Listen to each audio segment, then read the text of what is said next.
This morning, it was Charles Leclerc for Ferrari getting his third career victory. This afternoon, or well, now evening, it's William Byron getting his third career win for Hendrick Motorsports. Boy, that was a long race. New Atlanta, they turned it into a super speedway. And I have mixed feelings on it, to be honest, but let's go through just some of the basics of what happened in the race. Super Speedway racing. William Byron was able to win, led the last 30 or so laps. He really led a lot of laps today. I think he led maybe 90-plus laps on the day. Really good car, one of the best cars once he was out front. He was able to control the front. He was really good out front, had a really fast car, all that stuff. He looked really good all day long. He kept himself out of trouble, and there was a lot of trouble today. Some big crashes and also some tire failures when drivers were in the lead, and they were actually getting to that window with about 30 to go of when the longest run had been, when the tires had blown out of the leaders when Byron was leading. But there was a caution, so Byron was able to get some fresh tires before the last couple of restarts. But there were some big wrecks, one at the very end that was really big. But Atlanta's a super speedway now, and I understand that a lot of you may like it, some of you may dislike it, and I gotta say I'm more on the dislike side. NASCAR a couple years ago decided to go with a 554 horsepower package, and they decided to basically make the intermediate tracks, you floor it the whole time, not much, it's not really in the driver's hands. That kind of thing. And I know it was better racing than that for sure, but it just felt like that again. I think the only super speedways on the NASCAR schedule should really be Daytona and Talladega. This is just my opinion, obviously, but I think it should just be Daytona and Talladega and not Atlanta. Don't turn these mile-and-a-halves into super speedways. It's just like, because what's next? If a lot of people like this race, are they going to turn all the mile-and-a-halves into super speedways? Are they going to turn Las Vegas, Kansas? I don't know. Are they going to turn Fontana into a super speedway? I know it's not a mile-and-a-half, but it's an intermediate. So I'm just a little bit concerned that, NASCAR is going to end up getting what they wanted in 2019 with the 550, and they're going to turn more mile-and-a-half intermediate tracks into super speedways. Atlanta needed a repave. There's no question about it. The surface was really worn, and it was getting bad. They needed a repave. I just don't think they needed the reconfigurement. So I have mixed emotions because, sure, it was a fun race, but it was like pure entertainment and not really for the racing. Drivers didn't really seem, from Xfinity and trucks, and even Kyle Busch said some things on it. Well, not a lot, but he said enough. That it didn't seem like they really thoroughly enjoyed it. It seemed like they were just like, yeah, if it's fun for the fans, I guess, but they weren't really enthusiastic.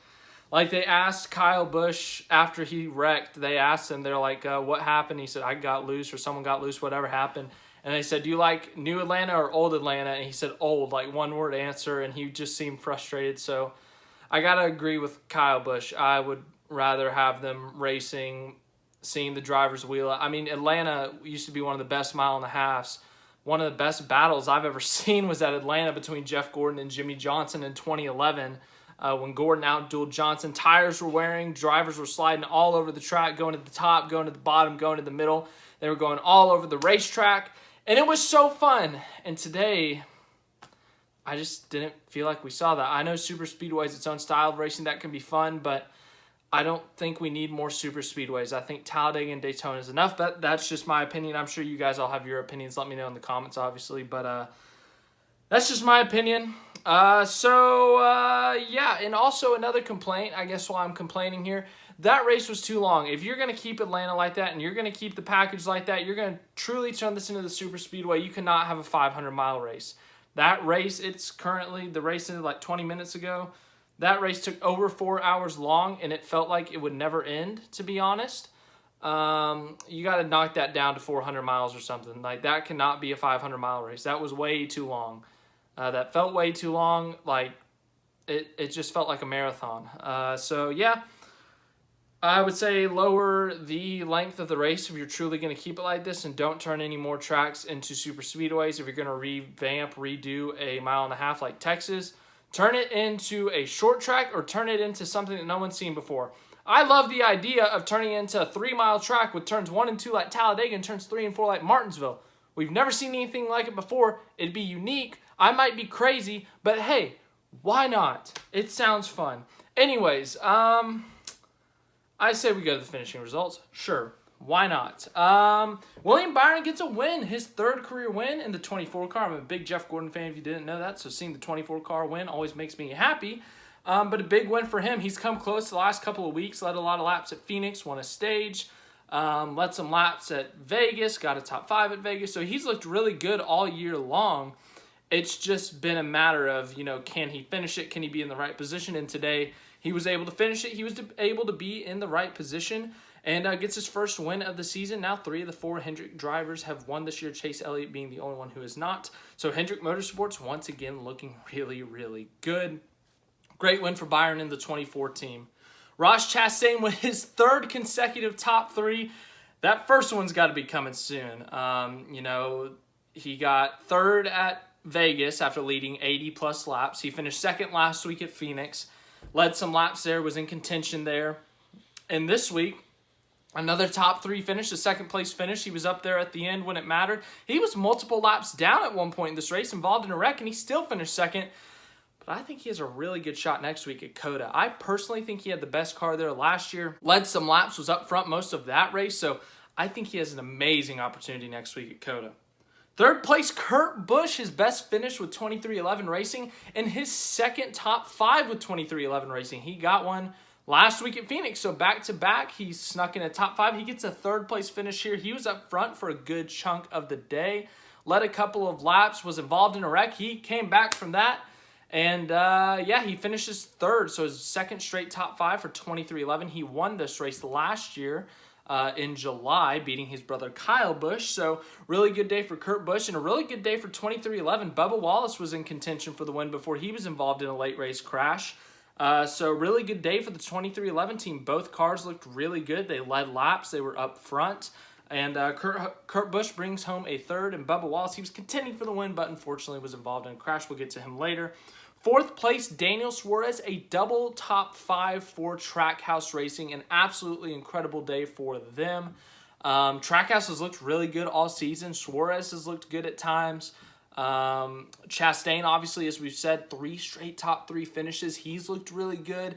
So Trackhouse Racing has looked quite great this year, and they're knocking on that door of that first win. As I said, I think next week at COTA, Ross Chastain might surprise some people. 5th place, Corey LaJoie. How about that? A 5th place for Corey LaJoie for Spire Motorsports. He gets up there and gets himself a top 5. Had some issues last week, comes back this week and gets a top 5. Great finish for him. Great finish for that team. Really happy for them. 6th place, Chase Elliott, his home race. Led a good chunk of laps. Was in the top 10 most of the day.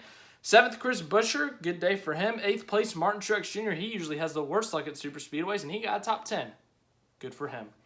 9th place, Joey Logano. 10th place, Alex Bowman. 3 of the 4 Hendrick cars in the top 10. 11th, Justin Haley. He was up front for a bit. Led a couple of laps there. 12th place, Brad Keselowski. Good day for RFK. We knew how strong they were at the super speedway earlier this year at Daytona. So no shock that they're both up there in the top 12.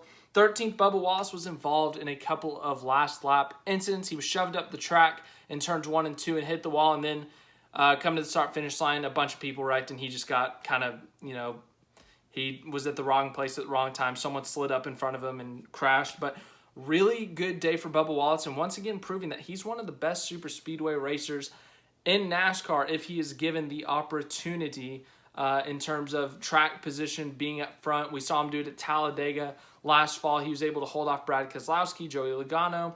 He was running up front once again today. He almost won the Daytona 500 this year. I mean, he is one of the better super speedway racers in NASCAR, and once again today, he showed it. So, good day for him. 14th, Eric Jones, another guy who's been really good at the super speedways in his career, has a career win at Daytona back in 2018. He was up front for a good chunk of the day. So, a pretty decent day from him, but ends up with a 14th. They've been strong this year, Petty GMS. 15th, Chase Briscoe. 16th, Josh Bilicki. Good run for him. 17th, Ryan Blaney. 18th, David Reagan. 19th, BJ McLeod. Get loud for McLeod. He led a couple of laps today under caution. 20th, Greg Biffle. 21st, Kevin Harvick. 22nd, Eric Almirola. 23rd, Christopher Bell. 24th, Michael McDowell. 25th, Harrison Burton. 26th, Cody Ware. 27th, Todd Gilliland. 28th, Tyler Reddick was involved in a couple of incidents. 29th, Denny Hamlin. He's had some bad luck this year. He's been involved in crashes. He's had bad luck. He's had failures at Las Vegas. Like, I think, what was it, a gearbox or something? He's had some terrible luck this year. I don't think he has a top 10 yet. It's been an awful start to the year for them, so they're hoping to get it turned around at some point. But I'm sure they will. They've had the speed. It's just been a matter of bad luck, honestly. So they'll get it turned around. 30th, Kyle Larson. His second straight DNF was involved in a crash. Last week, it was a mechanical failure at Phoenix. 31st, Ricky Stenhouse Jr. He was one of those guys who blew a tire while in the lead, which was really bizarre because we never see that at super speedways, or we rarely see it. So Goodyear's going to have to get on that. I don't know what the problem was there. 32nd, Daytona 500 winner, Austin Cindric. 33rd, Kyle Busch. 34th, Cole Custer. 35th, Austin Dillon. 36th, Ty Dillon. 37th, Noah Gragson. And yeah, that's your results. Once again, I'm not hating on super speedway racing. Like, Talladega and Daytona provide some great moments, great highlights. It's so cool to see them go 3x3x3x3x3 down the front stretch of the tri-oval at Daytona and Talladega. Don't get me wrong. I just think that that's enough. 4 races across the season of super speedway racing is enough. That's just my honest opinion. So yeah, obviously I'm sure you guys will have your opinions, but great day for William Byron. He's come close this year, gets his 3rd career win, won early in the year last year, so hoping to add on some more for him. But thanks for watching this. Like, subscribe, share, all that stuff, and I'll see you for the next video whenever it may be.